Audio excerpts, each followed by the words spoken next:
To the Point with Michael Williams. And good morning on this Christmas Eve. We wish you and yours every happiness this holiday season. We'll talk about the political year ahead, and today we thought we'd start with a preview of new laws that will take effect in 2024. Forrest Saunders from Tallahassee with that story.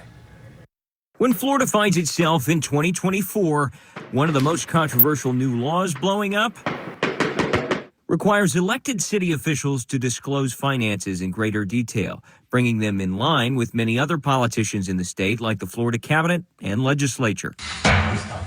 It sparked resignations from some city officials across the state who call it too invasive and overreach, while the House sponsor says tough. To those people who are contemplating resigning or have resigned, I would have one simple question for them. What is it that you are trying to hide, or what is it that you don't want your constituents to know?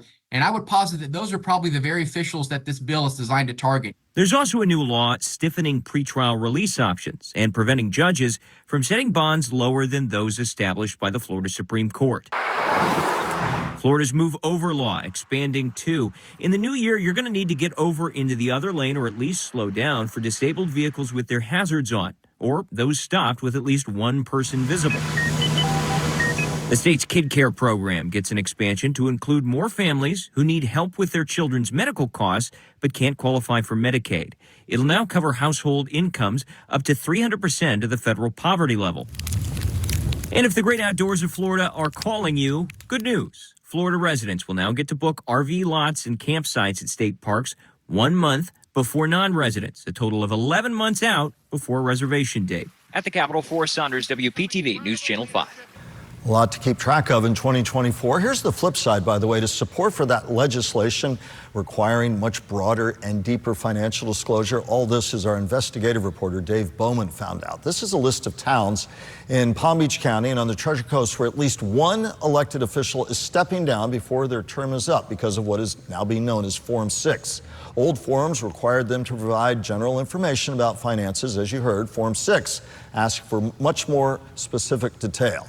Some say they find it onerous, personal, and having information there, they say, could cost them or put their full-time jobs in jeopardy.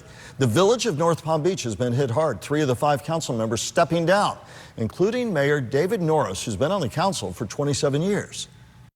My business does not allow me to do that type of a disclosure and have that open to anybody and everybody to see. So that is forcing me to do something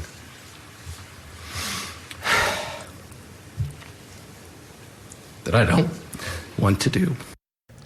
Joined now by News Channel 5 political analyst Brian Crowley, and Merry Christmas time to you and yours first, my friend. Merry Christmas to you. Buddy, you've covered this for many, many years, both here and in Tallahassee, longtime veteran of the Palm Beach Post. And of course, we push for open records, for sunshine laws and the like. You're seeing the impact of this law, though, and you're seeing it in places like our county where people are saying we're just not going to be part of government. This is having wide impact, and I don't think we've seen the end of it yet. Your take? You know, when this law involving the legislature and statewide elected officials first passed many years ago, there were members of the legislature who were ready to resign, including Senator Phil Lewis, who was from Palm Beach County, who were very concerned about disclosing what they considered to be their personal financial information. I can understand why some of these folks in these really small towns and villages that get paid nothing really or very little to be on their city councils would feel some concern about having to expose every single detail of their finances to the public. There may be a compromise that should have been there where maybe at a certain dollar level or certain companies that you were invested in or working for needed to be reported so that the public would know what influences you had. But in reporting every single dime you get from anywhere, it just seemed like it may have gone too far. When you're looking at the local city council levels, when you're talking about, you know, across Florida, most of the towns are very small, have several thousands of people. They're not mega cities or anything, and you're asking for a lot of local folk to suddenly, you know, not only, you know, display this information, but in the age of social media, it doesn't stay secret very long once you put it on a public record. So I can understand the concern. Well, we'll see how that plays out in 2024 and beyond. As we move toward the new year, I can bet the two names top of mind for you and everybody else. Talk about Governor Ron DeSantis and former President Donald Trump, Mar-a-Lago resident now, an adopted Floridian, and we're January 15th. We're going to just get done with New Year's and jump right into it. Set the table for our viewers. Well, as we're just, a couple of weeks away now from the Iowa caucuses and on the 15th and the New Hampshire primary on the 23rd. Yeah. On Friday, this past Friday, there was a little bit of breaking news. Never Back Down, the mega PAC that's been supporting Ron DeSantis. He gave $83 million of his gubernatorial fund money to the Never Back Down PAC. It's had a lot of serious problems lately with people being fired, people quitting, supposedly a fist fight among a couple of the folks working there.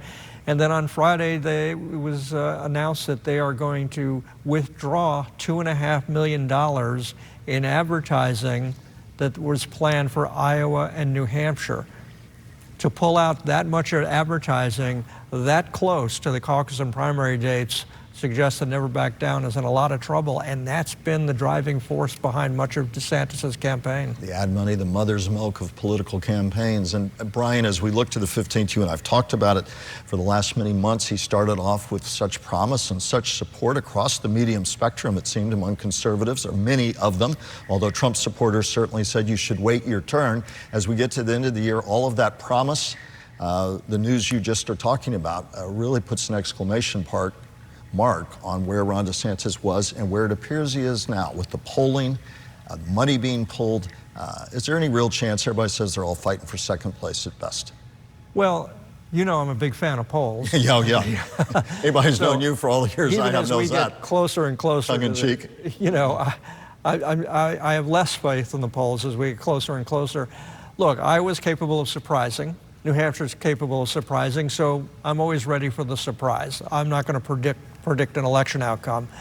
But the evidence suggests when you look at the crumbling of Never Back Down, when you look at the awkwardness of the Ron DeSantis campaign, when you look at all of the problems that he's faced almost since the day he announced on Twitter, now X, where that fell apart as he was starting it, it's been one kind of mistake after another, and he's been getting hammered by Donald Trump, and interestingly enough, as many observers have noted, every time he gets indicted for something, his polls go up. Read my mind. People are sticking with him. You read my mind as usual. There was, of course, last week, the Colorado Supreme Court in a split vote decides that Donald Trump cannot be on the ballot in 2024 under the insurrection clause of the 14th Amendment for his alleged role, conservatives argue, in the January 6th attack. Ron DeSantis, and it seemed to me a sign of his frustration, said Democrats in the courts are doing the work for this guy, helping to bolster his campaign.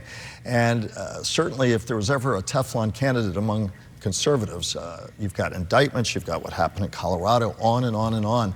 And all it seems to do is buoy him in the polls. Talk Donald Trump as we move on into the start of the year. Well, of course, it's all part of the grand international conspiracy among Democrats to crush Donald Trump, right? Of course, as I was hearing that after the decision, I wanted to tap a few people on the shoulder and go, in that 4-3 decision, do you know that the three who opposed it were also Democrats? So yeah. It wasn't like it was a uniform Democratic thing. I think it's unfortunate that we've reached this point. I hope that the U.S. Supreme Court, now that they have no choice but to deal with it, will deal with it very, very quickly. There's been interesting arguments on both sides about the legitimacy of the decision. One argument has been by respectable legal scholars that since he hasn't been convicted of anything, how can you take him off a ballot? In deals of insurrection, how can the Colorado court do this?